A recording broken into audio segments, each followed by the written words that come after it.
Acts chapter 27. When it was decided that we would sail for Italy, Paul and some other prisoners were handed over to a centurion named Julius, who belonged to the imperial regiment. We boarded a ship from Admiratum, about to set sail for ports along the coast in the province of Asia, and we put out to sea. Aristarchus, a Macedonian from Thessalonica, was with us. The next day we landed at Sidon, and Julius, in kindness to Paul, allowed him to go to his friends so they might provide for his needs. From there we put out to sea again and passed to the lee of Cyprus, because the winds were against us. We had sailed across the open sea off the coast of Sicily and Pamphylia. We landed at Myra in Lycia. There the centurion found an Alexandrian ship sailing for Italy and put us on board. We made slow headway for many days, and having difficulty arriving off Cnidus. When the wind did not allow us to hold our course, we sailed to the lee of Crete, opposite Salome. We moved along the coast with difficulty and came to a place called Fair Havens, near the town of Lasea. Much time had been lost, and sailing had already become dangerous, because by now it was after the Day of Atonement. So Paul warned them, "Men, I see that our voyage is going to be disastrous and bring great loss to ship and cargo and to our lives also." But the centurion, instead of listening to what Paul said, followed the advice of the pilot and of the owner of the ship. Since the harbor was unsuitable to winter in, the majority decided that we should sail on, hoping to reach Phoenix and winter there. There was a harbor in Crete facing both southwest and northwest. When a gentle south wind began to blow, they saw their opportunity, so they weighed anchor and sailed along the shore of Crete. Before very long, a wind of hurricane force called a nor'easter swept down from the island. The ship was caught by the storm and could not head into the wind, so we gave way to it and were driven along. As we passed to the lee of a small island called Cauda, we were hardly able to make the lifeboat secure. So the men hoisted it aboard.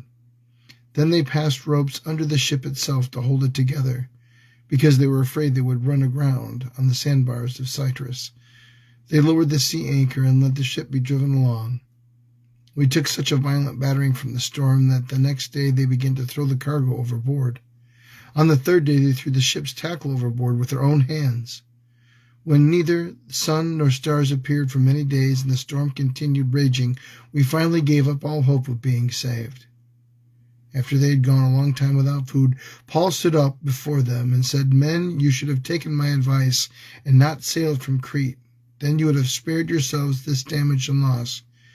But now I urge you to keep up your courage, because not one of you will be lost, only the ship will be destroyed."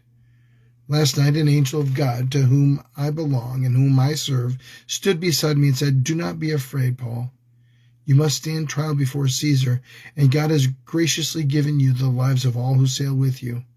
So keep up your courage, men, for I have faith in God that it will happen just as he told me.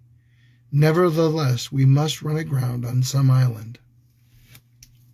On the 14th night, we were still being driven across the Adriatic Sea, when about midnight the sailors sensed they were approaching land. They took soundings and found the water was at 120 feet deep. A short time later they took soundings again and found it was at 90 feet deep. Fearing that we would be dashed against the rocks, they dropped 4 anchors from the stern and prayed for daylight in an attempt to escape the ship. The sailors let the lifeboat down to the sea, pretending they were going to lower some anchors from the bow. Then Paul said to the centurion and the soldiers, "Unless these men stay with the ship, you cannot be saved." So the soldiers cut the ropes that held the lifeboat and let it drift away. Just before dawn, Paul urged them all to eat. "For the last 14 days, he said, you have been in constant suspense and have not gone without food. You haven't eaten anything. Now I urge you to take some food. You need to survive. Not one of you will lose a single hair from your head." After he said this, he took some bread and gave thanks to God in front of them all. Then he broke it and began to eat. They were encouraged and ate some food themselves. Altogether, there were 276 of us on board. When they had eaten as much as they wanted, they lightened the ship by throwing the grain into the sea. When daylight came, they did not recognize the land, but they saw a bay with a sandy beach, where they decided to run the ship aground if they could. Cutting loose the anchors, they left them in the sea and at the same time untied the ropes that held the rudders. Then they hoisted the foresail to the wind and made for the beach. But the ship struck a sandbar and ran aground.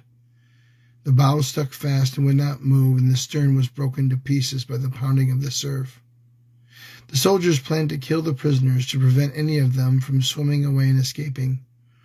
But the centurion wanted to spare Paul's life and kept them from carrying out their plan. He ordered those who could swim to jump overboard first and get to land. The rest were to get there on planks or on pieces of the ship. In this way, everyone reached land safely. Acts chapter 27. The Word of God for the people of God. Thanks be to God.